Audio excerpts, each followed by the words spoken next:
É isso aí, pessoal. Mais uma super live nessa noite de quinta-feira. Hoje a minha convidada é uma super atriz, Rita Marlô. Ela já fez vários trabalhos, conhecida pela novela Top Model, e entre outros trabalhos que vamos aqui comentar.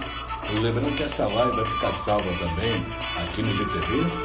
E a Rita é atriz e produtora. Vamos chamar ela?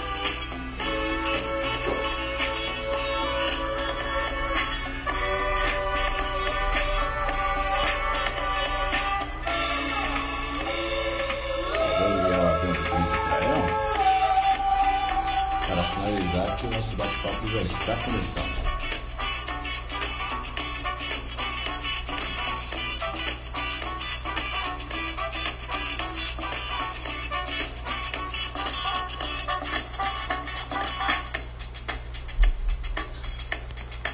Lembrando que a live vai ficar salva também aqui no GTV e também estará no YouTube Thiago Comunicador.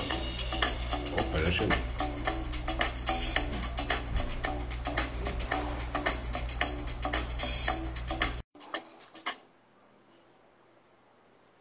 Vamos aguardar ela entrar.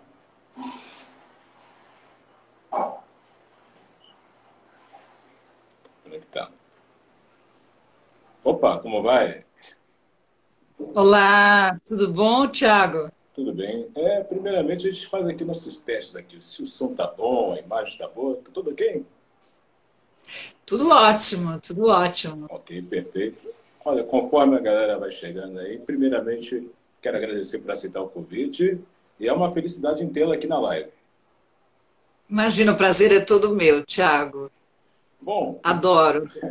para começar aqui o nosso esquenta aqui, quando que você identificou a sua vocação com a arte?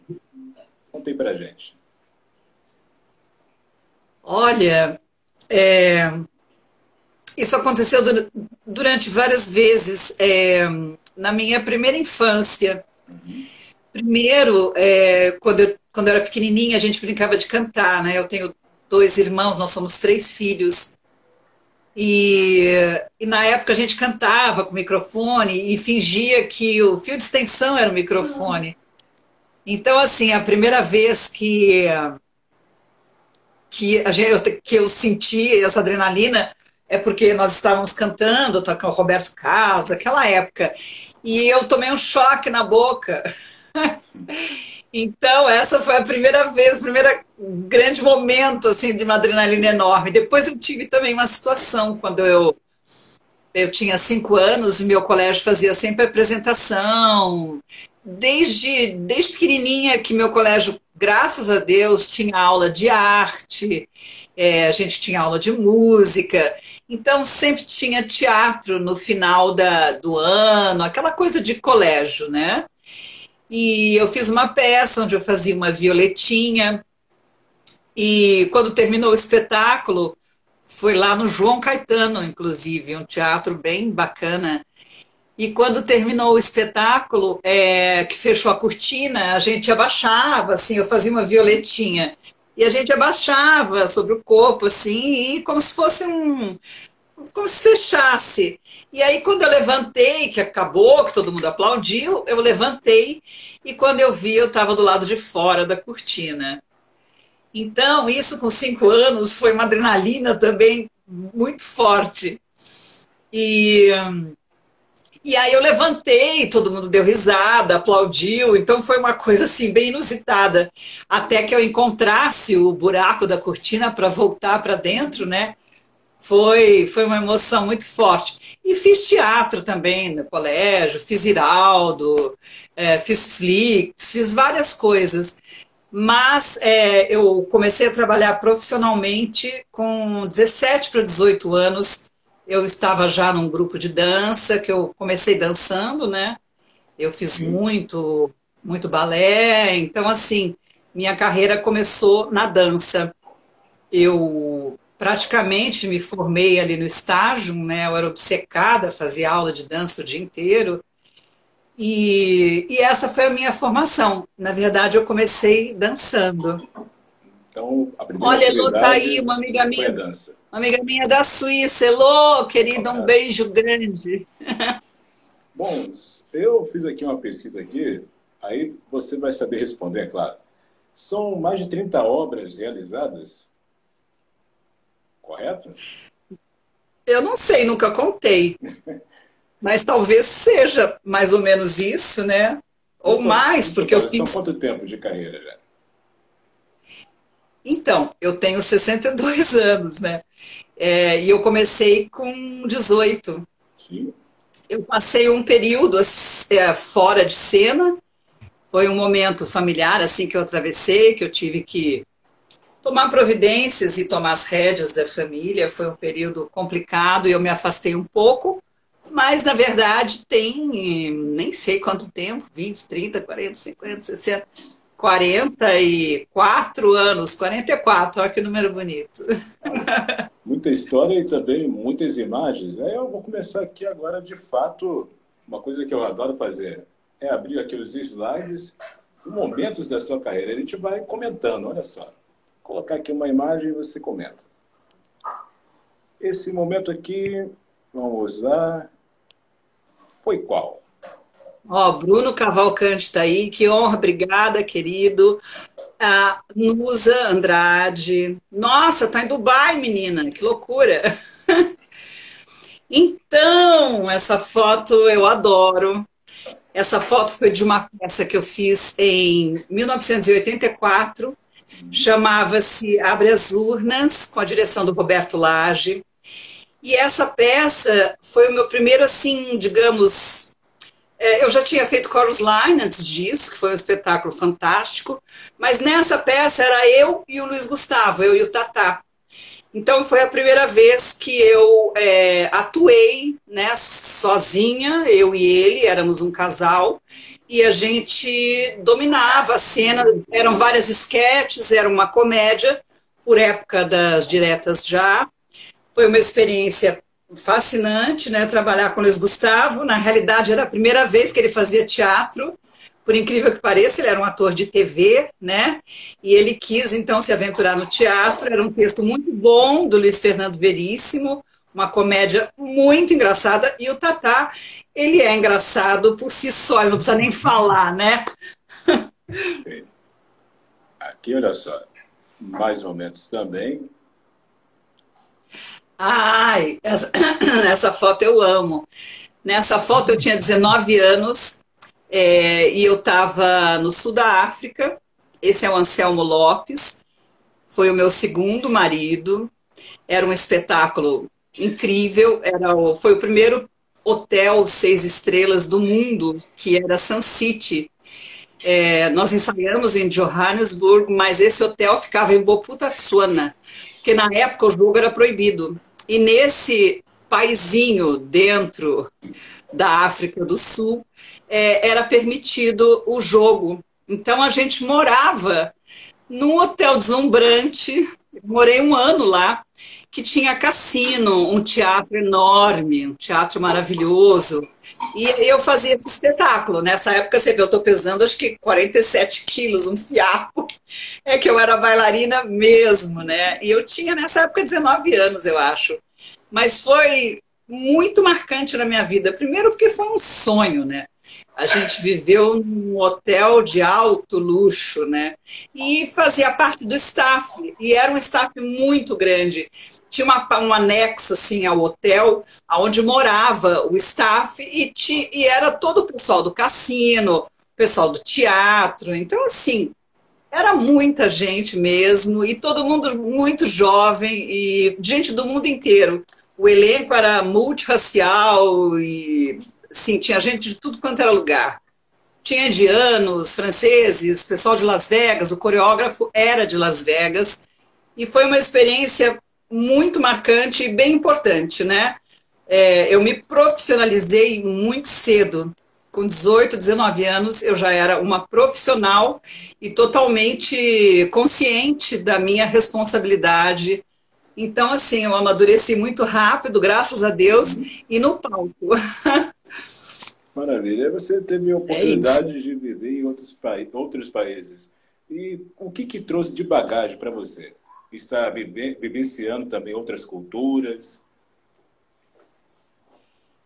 Bom, antes de ir para o sul da África, eu morei na Argentina, né? Também cerca de um ano aproximadamente, porque eu saí do país com um espetáculo que chamava Aquarama on Parade, e era uma espécie de um circo de luxo. E nessa época era muito comum passarem pelo Brasil diversas companhias estrangeiras.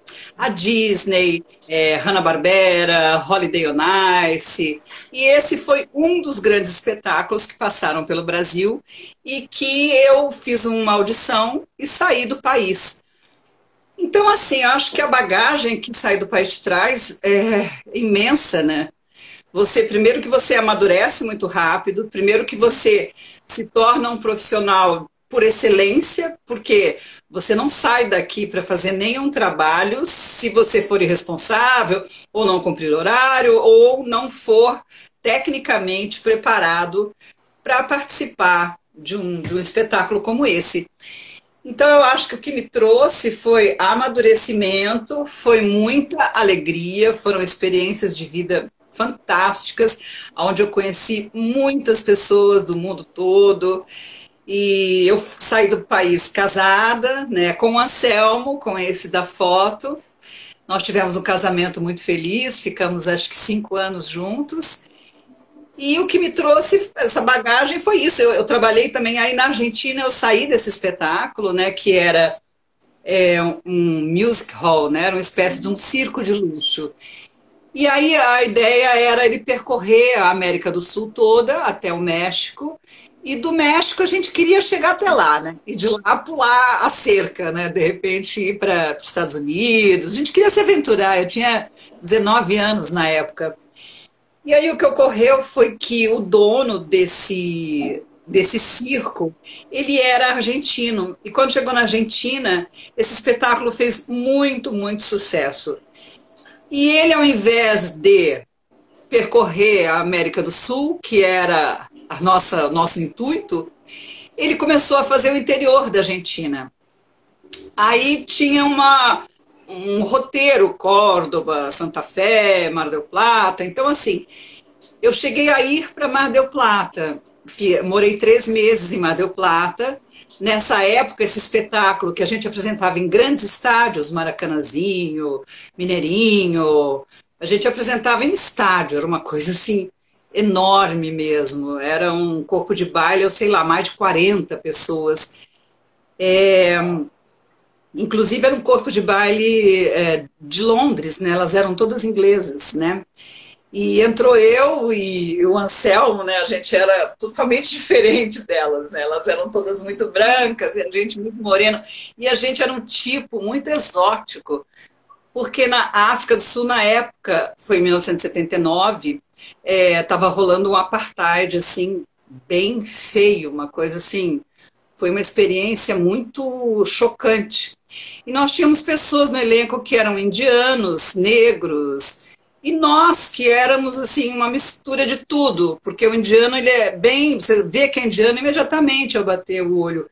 Então a gente era como se fosse assim um bicho de zoológico, porque ele era morenão, morenaço, pela foto dá para ver, né? E eu também, né? Então a gente era assim uns bichos estranhos no elenco. Mas isso é interessante, porque os elencos são múltiplos e isso é o que traz, né, a grandiosidade e a coisa diferente, né, do elenco. Bom, Mas esqueci que me perguntou. bom, vamos Eu aqui para sempre outro esqueço. momento. Olha só, aqui é uma viagem ao tempo mesmo. Olha só. É. Então, esse é o Abre as Urnas que eu fiz com o Luiz Gustavo. Era uma das esquetes que a gente fazia um casal na cama e foi uma experiência incrível. Inclusive, eu tenho muito orgulho desse trabalho, porque foi o meu primeiro trabalho solo, praticamente, né, como atriz, e eu tenho uma crítica maravilhosa do Sábato Magaldi na época, ele falou muito, muito bem de mim. Então, assim, foi bem marcante, bem importante, porque daí eu tive, assim, certeza de que eu estava realmente no caminho certo, né? Maravilha. Essa foto é do Abre as Urnas. Olha, mais momentos também. Então, essa foto era novinha também. Essa foto foi quando eu voltei da África, que eu fui visitar amigos que estavam montando o Aí Vem o Dilúvio, que é uma franquia italiana de um grande musical, né, com palco rotatório. Eu, inclusive, já tinha assistido na Argentina, em Buenos Aires, quando eu morei lá, porque em Buenos Aires eu trabalhei também em outros espetáculos, na TV 13, trabalhei com a Nélia Lobato, porque eu acabei saindo, né, do circo, porque quando eu vi que ele ia ficar rodando no interior da Argentina, eu resolvi sair. E em Buenos Aires o movimento artístico nessa época era muito forte, não sei como está hoje, mas na época tinha milhares de audições, milhares de espetáculos acontecendo.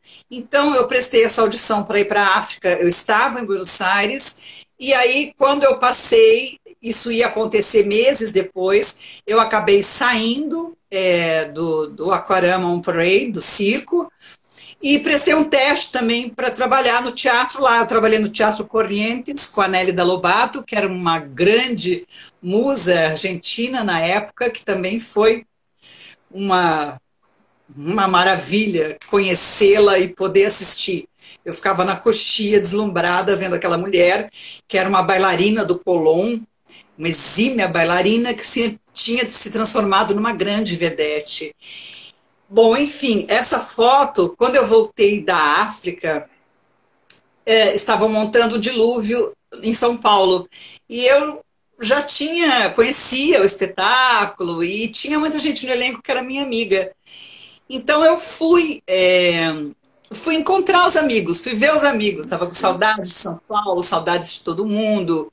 E aí, quando eu cheguei lá, quem produzia o espetáculo era o produtor que eu tinha trabalhado em Buenos Aires com a Nélida Lobato, o Spadone.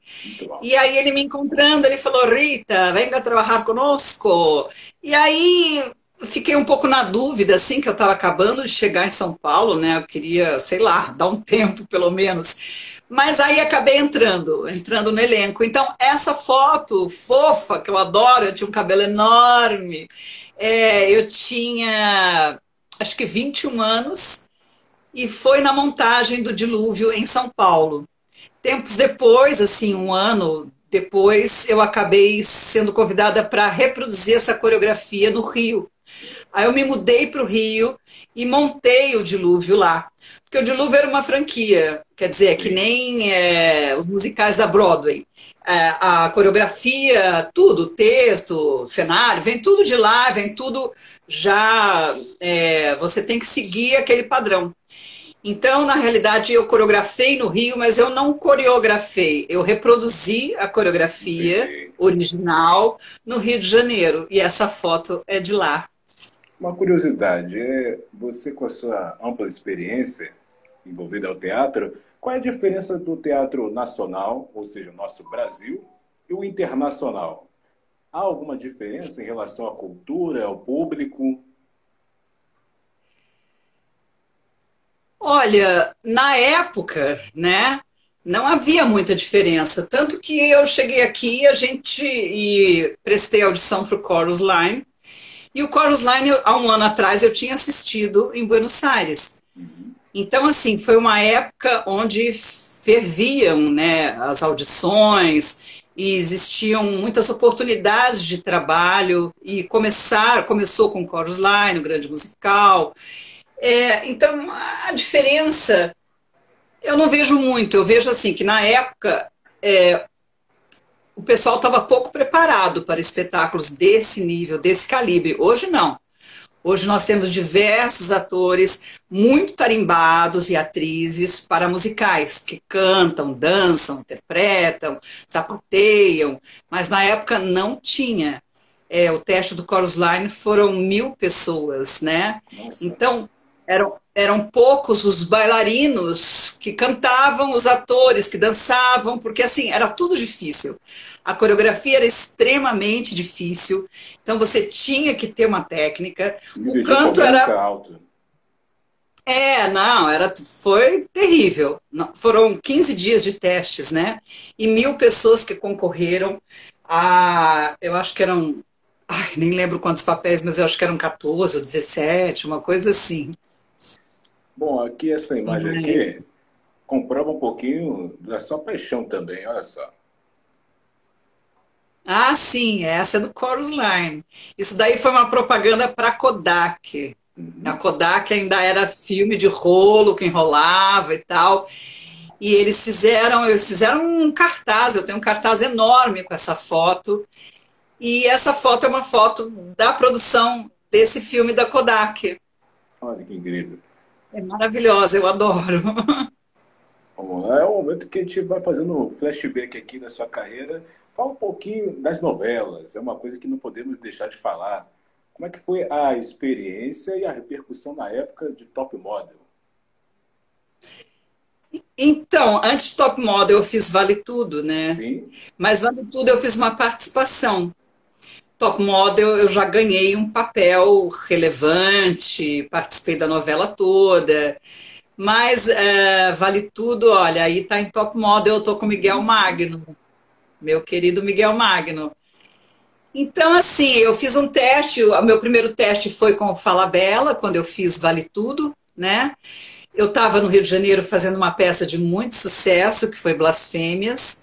Nós chegamos no Rio estourando, já tinha feito sucesso em São Paulo, e quando a gente chegou lá, que é uma coisa rara que acontece, né? Porque geralmente tem um bairrismo, então assim, as peças de São Paulo não são bem aceitas lá, e vice-versa. E aí com a gente aconteceu o inverso.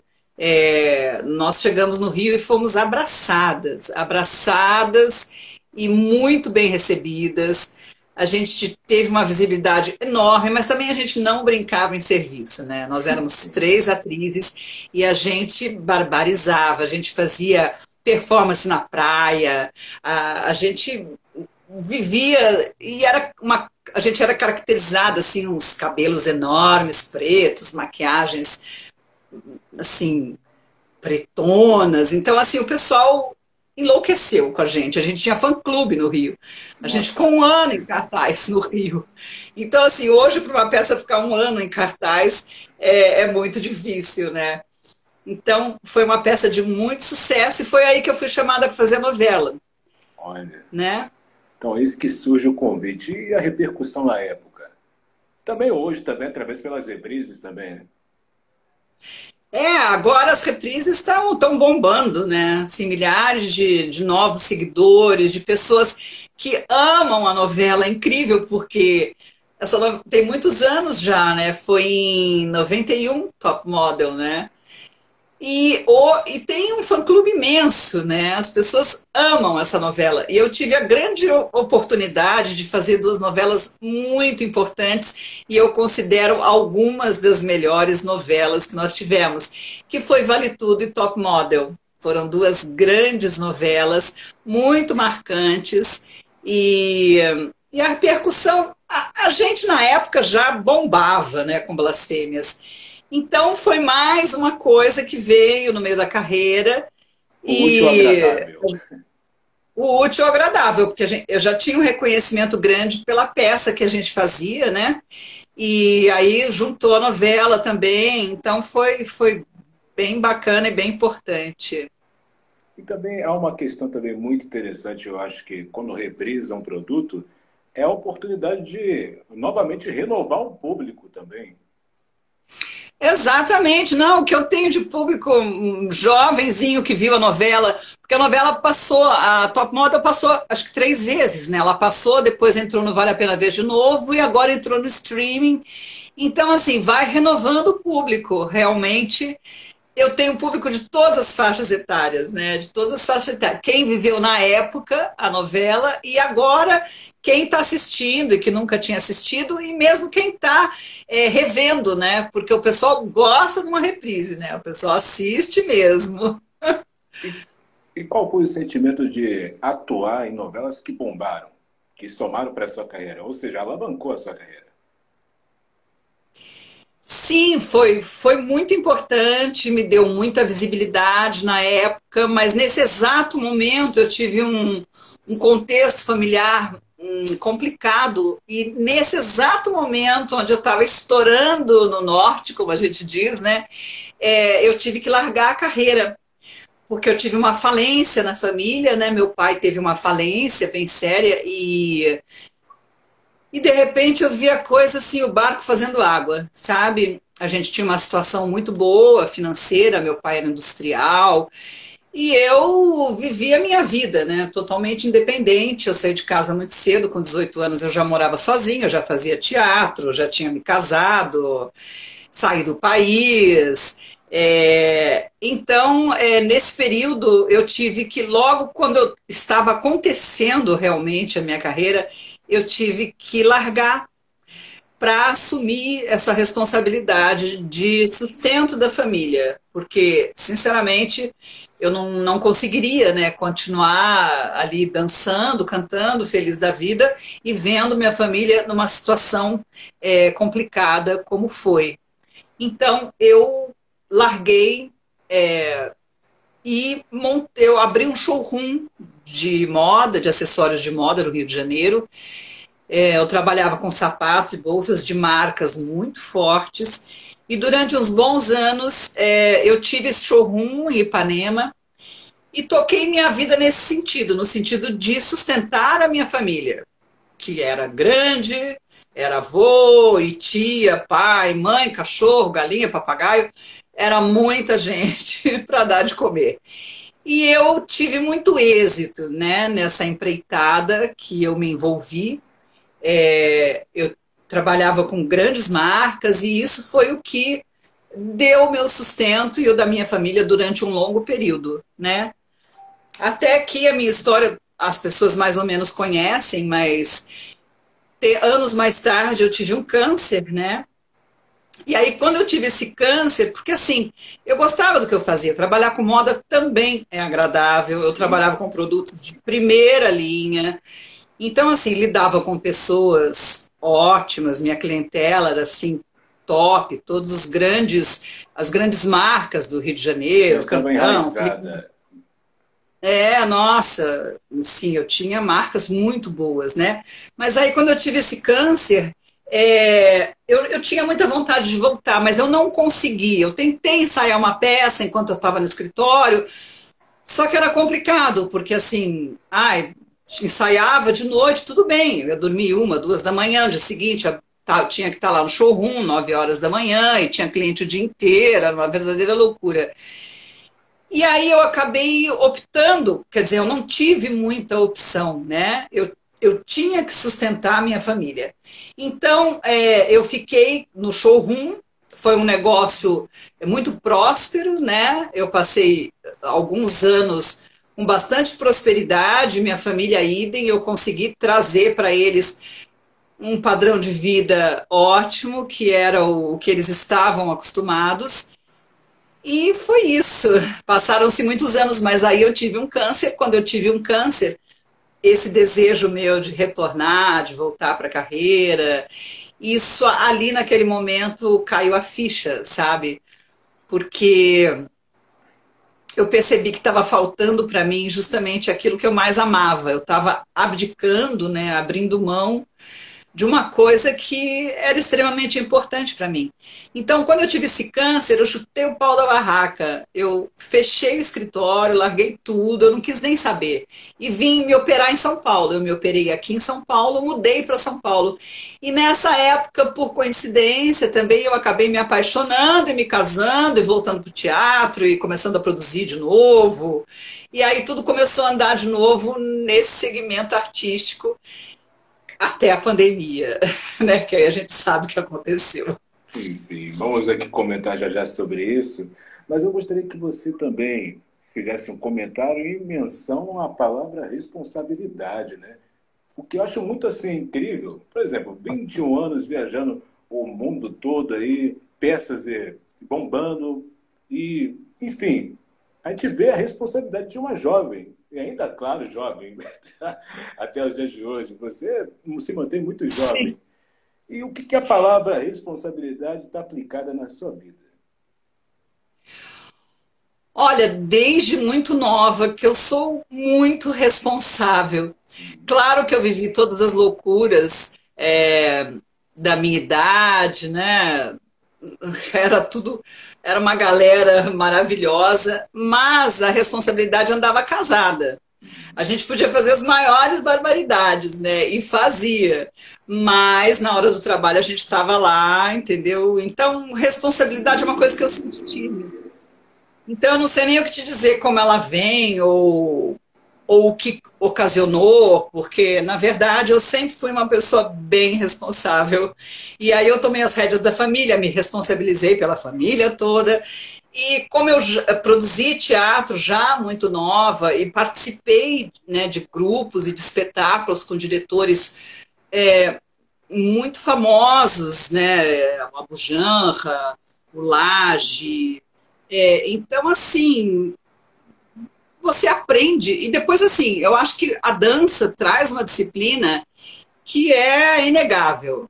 Você, quando você dança, você já está acostumado a ter aquela disciplina diária e horas e horas de aula, e você tem que fazer aquilo preciso, exato. Então, eu tive grandes mestres que me ensinaram a disciplina já na dança, sabe? Então, assim, a responsabilidade para mim e disciplina é uma coisa que eu trago comigo. Caminham juntos, de mãos dadas.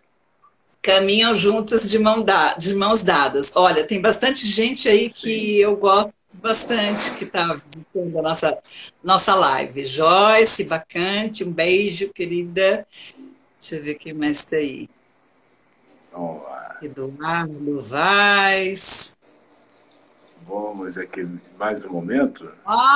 Paulo Praciano, meu querido, meu amor. André Conte, prazer. Boa noite, Lucas Pádula. Todos. Boa noite para todo mundo. Obrigada para quem está aí me assistindo. Bem, essa foto é impactante, né? É linda. Quando eu voltei, depois do meu câncer, que eu me operei, e que simultaneamente eu já estava voltando ao teatro, eu produzi esse espetáculo que chamava O Gosto da Própria Carne, do Albert Inaurato, com a direção do Roberto Lage também.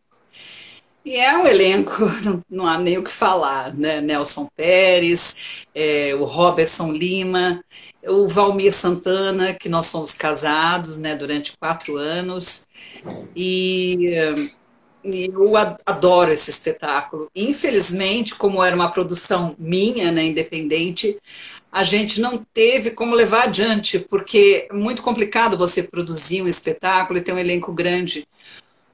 Porque eu queria ir para o Rio com esse espetáculo, mas aí começa, um não pode, o outro não quer. A Patrícia, por exemplo, ela largou a carreira. Então, assim, teria que fazer substituição, tudo isso envolve dinheiro, né? Então, ficou difícil. Por isso que, em função desse trabalho maravilhoso, que eu resolvi montar uma comédia com o Valmir, só eu e ele, para a gente poder viajar e ir onde a gente quisesse, para que a produção fosse um pouco mais barata, porque você sustentar um espetáculo com 5 pessoas é uma produção custosa, né? Então, essa foto é do Gosto da Própria Carne, uma peça porreta, um drama bem pesado que eu amei fazer. Eu fazia o papel da Maria. Essa foi uma montagem que ela já tinha acontecido, eu acho que em 1978, 79. Inclusive, esse personagem, a Maria, quem fez na época foi a Maria Alice Vergueiro. E o Roberto Lage também, que tinha dirigido. Então, foi um espetáculo muito importante, porque marcou a minha volta como atriz e também como produtora, né? E correu tudo muito bem, porque eu sou boa de serviço, é o que eu te digo, eu tenho responsabilidade, eu tenho muita responsabilidade e disciplina. Então, e eu gosto de produção, então eu gosto de produzir. Então, esse espetáculo foi muito importante, foi muito marcante na minha vida. Conta um pouquinho como é que surgem as ideias, assim. É claro que não é da noite para o dia, de produzir um espetáculo, como é que funciona todo esse processo, até que chegue ao público. Então, você escolhe textos, né, que você goste, né? A gente lê bastante. Só que esse espetáculo, eu já tinha a ideia de montá-lo com o Laje desde os anos 90.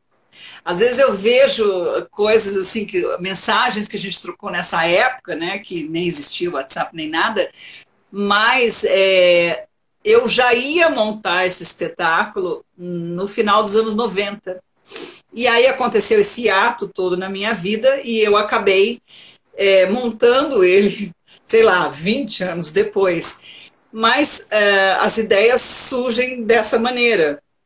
Você pega um texto no qual você se familiariza e entende que aquilo que você quer propor, que você quer dizer. Que é isso? Ok.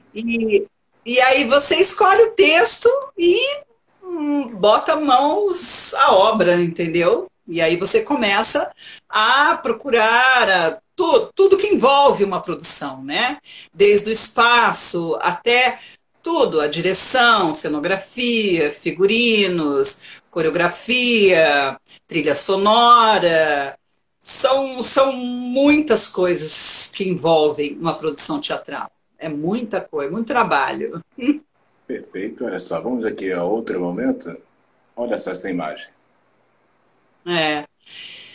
Então, essa peça foi que eu fiz com o Valmir, sou eu e ele aí. Chamava Até que a Morte nos Separe. Foi uma comédia que nós resolvemos montar, eu e ele, justamente para a gente ter um pouco mais de independência. A gente estava casado na época, né? A gente se casou lá no Gozo da Própria Carne, um pouco antes, inclusive. E dali que a gente resolveu montar essa peça, e foi um texto encomendado. A gente tinha um mote, né? A gente queria falar um pouco da melhor idade, né? Do envelhecimento. Nós dois estávamos com 60 anos nessa época. E aí nós encomendamos esse texto com a Paula Giannini, que é uma dramaturga, autora, escritora, atriz, ela é tudo, maravilhosa. E eles foram assistir, ela e o Amaury Hernani foram assistir o Gozo da Própria Carne, e dali surgiu uma amizade muito grande. E a gente, quando resolveu montar uma peça, eu e ele, a gente conversando com eles, e sabendo que ela escrevia, a gente acabou encomendando essa peça. E ela pediu para que a gente desse todas as informações do que a gente realmente queria dizer e executar. E ela escreveu um texto maravilhoso, uma graça. Então, essa foto é do nosso espetáculo, Maravilha. que foi maravilhoso fazer com ele. Ele era um grande ator, um clown fantástico, um homem maravilhoso. Olha, Com quem eu fui casada durante 4 anos. Por falar em clown, olha, tem uma imagem que eu selecionei aqui que eu achei um tanto um charme também, olha só. Então, aí sou eu e ele. A gente tinha um projeto juntos, um projeto infantil que se chamava O Maestro. Ele era, assim, um grande clown, né? Um grande clown. E com ele eu fui aprendendo e fiz cursos e vivenciei, né, a minha vida ao lado dele, e eu comecei a entender esse mundo do clown.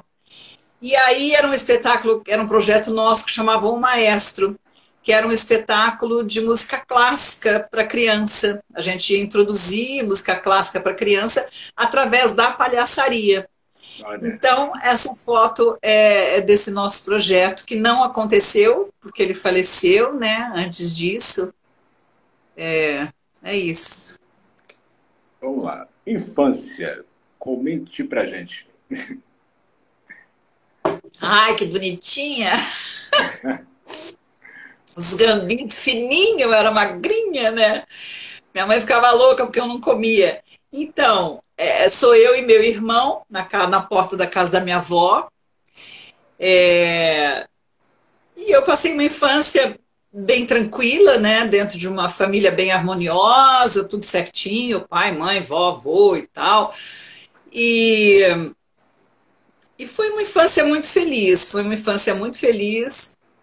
Sempre tivemos muita harmonia, muito amor dentro de casa. Somos 3 irmãos e meu pai é filho único, minha mãe tem uma irmã solteira, minha mãe faleceu também. Então a nossa família era muito pequena, porque era só pai e mãe mesmo, e vó e avô. O meu pai é de descendência espanhola e basca, né? E eu perdi meus avós paternos também muito cedo. Eu tinha acho que 10 ou 11 anos quando os dois faleceram. E foi uma pena, porque minha avó era uma grande pianista, ela tocava quatro mãos, era uma artista. E aí eles faleceram, minha mãe vendeu o piano, gente. Eu podia tocar piano, minha avó tocava quatro mãos, só que eu era muito nova, então não, aprendi o bife de brincadeirinha, né, de criança, mas não cheguei a aprender piano. Minha mãe vendeu o piano, mas essa foi a minha infância. Bom, vamos lá. Olha só essa imagem. Ah, então, essa é minha mãe, que linda. Minha mãe e minha avó.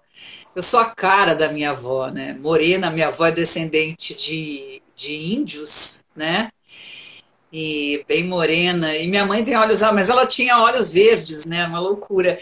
Então, essa é minha avó e minha mãe. E eu me acho muito parecida com as duas. Eu sou uma continuidade da minha mãe. É engraçado porque ela sempre falava isso, ela falava que eu era uma versão melhorada dela, porque minha mãe era uma guerreira, uma mulher incrível que nasceu em época errada. Ela falava, gente, eu queria ter nascido agora, junto com vocês, porque eu estaria pintando o set, porque ela deixou de fazer muita coisa em função de uma repressão, de uma educação mais retrógrada, da época mesmo, né? Sim. Mas minha mãe era uma mulher muito moderna, muito vanguarda, muito para frente, maravilhosa. Bom, o que você pôde aprender com elas em termos de ensinamento que você aplicou na sua vida? Olha, deixa eu ver quem está aí, gente. O Elbert, o Dominique. Nossa, tem tantos amigos meus aí. O que que você me perguntou? O que você pôde aprender Cássia, com elas em termos de ensinamentos que você aplicou na sua vida? o Júlio, tá aí. Então, minha mãe era uma mulher porreta. Ela, desde que eu me conheço, por gente que ela sempre trabalhou. Então, ela, assim, ela, na época dela, ela fez secretariado, como é que chamava isso na época dela? Porque meu avô não queria deixar nem ela, ninguém trabalhar, né? Queria que casasse, aquela coisa antiga, né? Mas minha mãe lutou contra isso e eu não me lembro agora o curso que ela fez, mas eu acho que na época chamava secretariado, uma coisa assim. E minha mãe sempre foi meu grande exemplo, porque minha mãe era uma mulher muito, muito forte. E meu pai, ele tinha um grande cargo na Caterpillar do Brasil e ele largou tudo em função de um sonho que ele tinha, que era montar essa indústria de peças eletrônicas. Meu pai é muito cabeça, ele é meio professor Pardal, assim, ele inventa as coisas e aí faz. Elô, querida. E minha mãe, minha mãe é o meu grande exemplo, meu grande exemplo. E ela, desde sempre, ela trabalhou, inclusive quando meu pai teve indústria, ela cuidava de toda a parte financeira e administrativa da indústria. Olha, Então, não tem para ninguém. Minha mãe é minha grande musa, minha grande diva, uma deusa. que maravilha. Olha só, aqui temos vários momentos em cena, olha só. Ocimar, querido.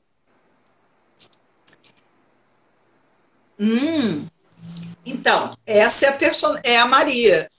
Essa é a personagem do gosto da própria carne. São várias situações dela. Era uma mulher muito amarga, era uma peça muito violenta, um texto extremamente violenta e uma situação familiar, onde a gente tratava também um pouco da gordofobia, porque o filho dessa mulher era um obeso, era um menino que só comia. Então existia uma animosidade muito grande, uma agressividade muito grande. Esse menino era escorraçado, era uma família totalmente desmontada, sabe? E amoral. É um texto que eu gosto bastante. E essa é a Maria. Era um personagem que eu fazia. O que você pôde aprender com cada personagem que você interpretou? Cada mensagem que você pode tirar de melhor, isso aqui eu aprendi observando assim, assim, assim. Olha, são tantos personagens e tantas situações que eu acho que o que eu aprendi foi compreender melhor a- o psicologismo, né? A psicologia, né? De cada personagem, as dores de cada personagem, a realidade de cada personagem, que não difere muito do que a gente vive no dia a dia, né?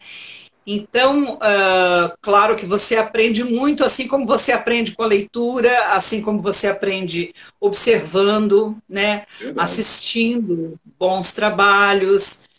Então, eu acho que eu desenvolvi a minha personalidade e a minha vida em si pautada nesses personagens, em todos os grupos e em tudo o que eu trabalhei no teatro, né? Então, eu acho que a gente traz isso, além da formação de educação, né?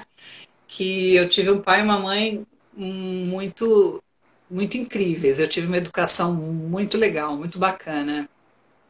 Bom, agora vamos falar um pouquinho sobre a pandemia, né? Bom, chegamos até esse ponto aqui. Quais foram as mudanças que a pandemia trouxe na sua vida? Então, Mudanças, é, eu hábitos entrei, também. eu entrei na pandemia numa situação muito delicada, porque o Valmir, a gente estava casado, ele infartou em novembro, foi um infarto fulminante, ele faleceu. E aí, em março, entrou a pandemia. Então, eu estava muito desmontada, eu estava destruída. E a pandemia, o que aconteceu? Eu estava numa situação assim tão pirada que eu comecei a me ocupar com tudo que fosse possível. Então, durante a pandemia, eu comecei a assistir muitas coisas.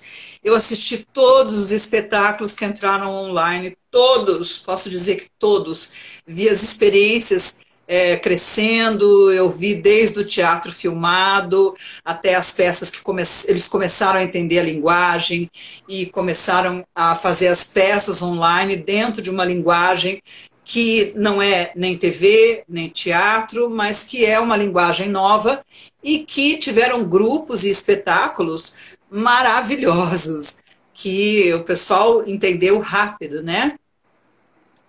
E o que você me perguntou é que eu vou lendo aqui, acabou me perdendo. Sobre as mudanças e os hábitos também, né? Os desafios da pandemia. E Na também, pandemia. Então, sim, é que mudou tudo muito, né? Eu já vinha de um trauma, de uma coisa chocante, e eu não consegui continuar a minha vida porque a pandemia me pegou no começo desse luto, né? E sozinha, né? Então eu enfrentei a pandemia sozinha, totalmente, e me ocupei da melhor maneira possível. Eu fiz diversos cursos, eu comecei a escrever muito, eu já estava escrevendo um livro, que aí durante a pandemia eu não consegui continuar, porque é um livro de contos eróticos, agora ele está quase pronto, mas quando entrou a pandemia eu não consegui mais escrever, porque o Valmir tinha acabado de falecer, como é que eu poderia pensar em erotismo e falar em erotismo tendo tido essa perda enorme e tão dolorosa. Mas na pandemia eu fiz diversos cursos de dramaturgia, porque eu escrevia por instinto. E na pandemia eu pude aprimorar e aprender mais sobre dramaturgia. E eu tive, inclusive, eu fiz um curso com o Samir Yazbek, onde a finalização desse curso foi a conclusão de uma peça de teatro. Então, durante a pandemia, além de eu escrever várias coisas, porque todos os cursos, eu fiz um curso maravilhoso com o pessoal do cemitério de automóveis, fiz 3 cursos com eles. Fiz um no Centro de Diversidade com Marcos Gomes, que foi maravilhoso. Marcos Gomes, eu amo. É um cara que passa as coisas assim de uma maneira muito muito orgânica. Então eu entendi bastante essa questão da escrita e da dramaturgia, e isso fez com que no final desse ano, né, que despertasse novamente em mim essa necessidade de voltar ao meu livro. Então, eu revi todos os textos que eu havia escrito, revisei tudo, concluí que não era nada daquilo, eu praticamente comecei de novo, em função dessa bagagem que eu trouxe durante a pandemia. Mas eu, em momento algum na pandemia, eu parei um segundo sequer.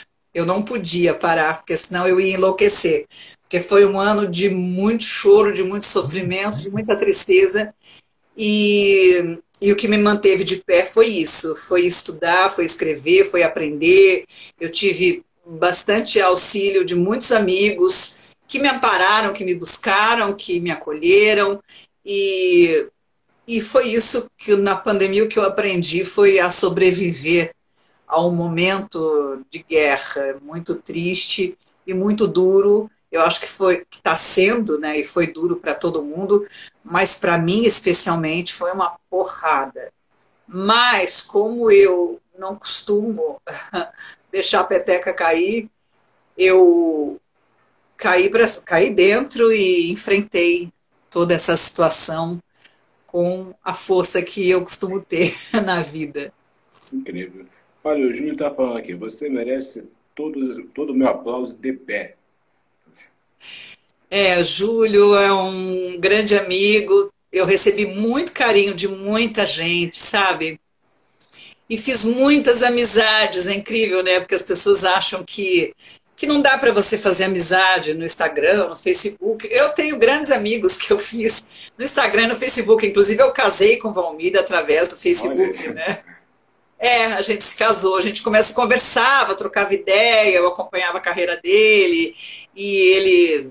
E aí a gente acabou se apaixonando, se encontrando, se conhecendo e acabamos nos casando. Então, assim, existe amor no Facebook, existe amor no Instagram, e eu só tenho a agradecer a todas as pessoas que me deram um suporte, um afeto muito grande para me ajudar a atravessar todo esse momento que eu passei, que foi bem difícil, mas estou firme aqui, estou de pé. Uma pergunta, sobre o livro, já está prestes a finalizar já? Estou prestes a finalizar. Eu tenho até já uma editora. A questão é que para você produzir as coisas, você precisa de uma captação, né? Agora acabaram de derrubar o PROAC CMS e o meu livro, eu estou finalizando, tá já no fim, porque foi uma vontade que eu tive, e aí eu entrei em contato com amigos que têm uma editora, eles acharam legal a proposta, aceitaram, me deram uma incumbência, eu teria que escrever 60 contos para que esse livro passasse a existir, Sim. e eu estou nesse pé. Aliás, já estava, né? Na época eu já tinha 48 contos escritos, mas depois que eu passei a pandemia e que eu fiz esses 4 ou 5 cursos de dramaturgia, eu peguei esses textos todos para analisar e vi que não era isso que eu queria dizer. Que na realidade é um livro de contos eróticos e ele estava no meio termo. Então eu joguei tudo no lixo e comecei tudo de novo. E ele está realmente na finalização. Eu estou nos últimos textos de 60, né?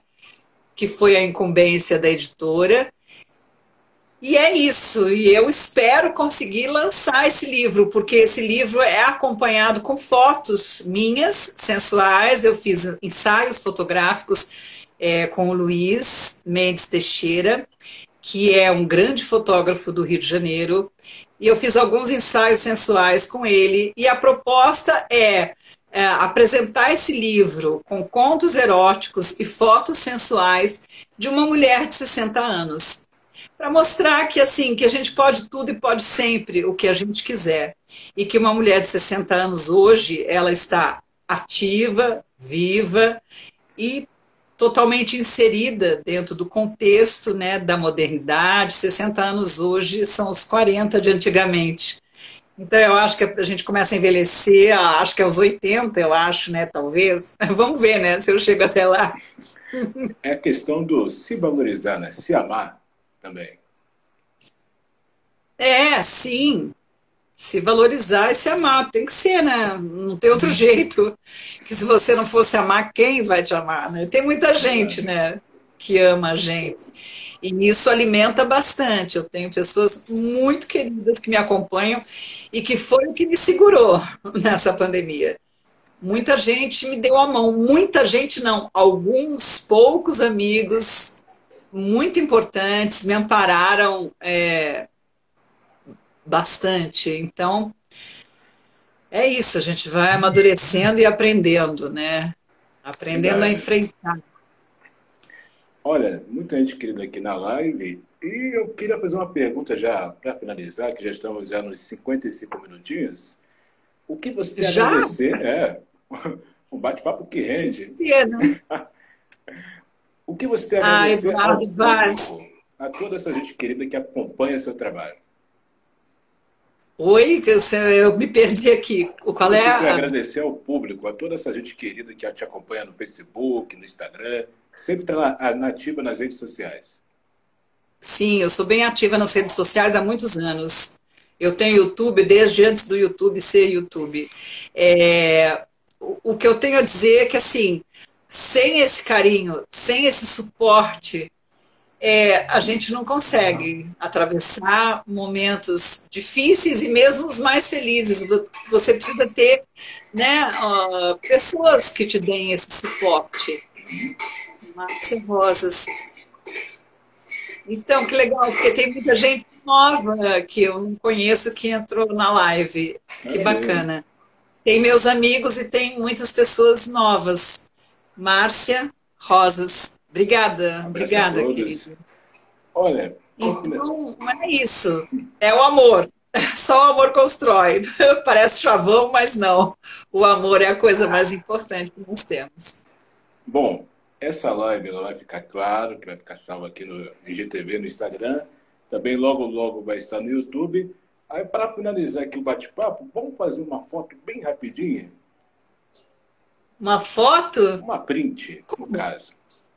Ué, Eu vou sorrir aqui, você vai sorrir aí, e eu vou para ter uma print aqui e a gente vai divulgar o nosso bate-papo. Vamos lá? É assim, ó.